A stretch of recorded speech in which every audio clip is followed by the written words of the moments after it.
Kingdom of Foo-Foo, written by Dr. Robert Spalding, Jr., illustrated by Chris Lyle, narrated by Pam Crouch. In the Kingdom of Foo, for as long as they knew, they were all the same colors, namely yellow and blue.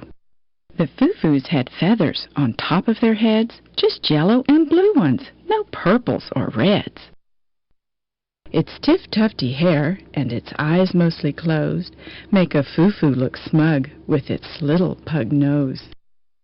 The way you could tell a more popular Foo was to look at the height of its feathered Foo-Doo.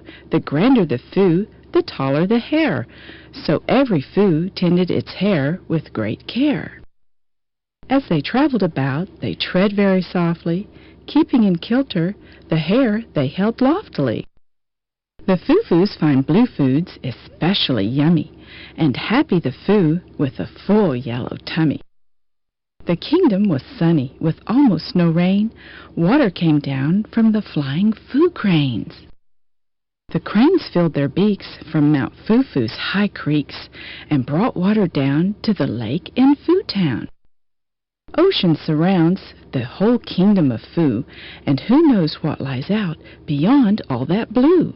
They knew that their island had water around it, but if there was more beyond blue, none had found it. The Foo-Foos were happy with looking the same.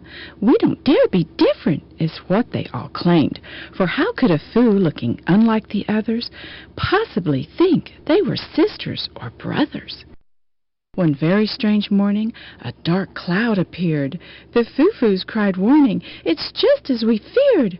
For once long ago, such a cloud had turned gray, and a mighty flood washed half the Foo-Foos away. Now everyone knows that a Foo-Foo can't swim. For a Foo in the water, the prospects are grim. The reason is stated and stands undebated, that Foo-feathered hair wet with water gets weighted. Good Foo parents said to each son and each daughter, "As long as you live, stay away from the water." The Foo-Foos were scared of this new cloud so rare, for it might spill water and weigh down their hair. The water, they knew, came from creeks in the mountains and flowed cold and sweet from their countertop fountains. Soon raindrops came down from the cloud in the sky, and the drops made big puddles so no ground was dry. Then it rained harder and poured through the street. Rain spilled into homes and ran over Foo feet. A tiny young Foo-Foo of not more than 10 was playing outside near the Zimmer Gate Inn. It was a small place on a street near the ocean that soon would be struck with alarm and commotion. For water was raging with speed through the town, soaking the Foo-Foos and knocking some down. Most of the Foo-Foos held on to their feathers and hoped to keep safe in this terrible weather. But young little Foo-Foo forgot to hold fast and fell in the ocean as water sped past. He cried out for help till they heard him no more, as waves pushed him farther away from the shore. He clung to a branch that was floating close by. He bolstered his courage and stifled his cry. He rode the rough waves with sleep in his eyes and woke on a shore filled with pleasant surprise. The new land around him was lush and bright green. This place was not like any other he'd seen. Bright, colorful Foo-Foos of every hue leaned over him wondering just what to do. Red, green and purple, and orange and fuchsia, how different they were to the smallest minutia.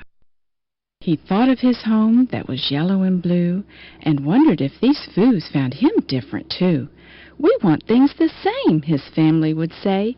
Could these Foos be different and like it that way? He had learned to believe that a Foo who's not yellow is probably, likely, a fairly rough fellow. But these Foos were gentle and smiling instead.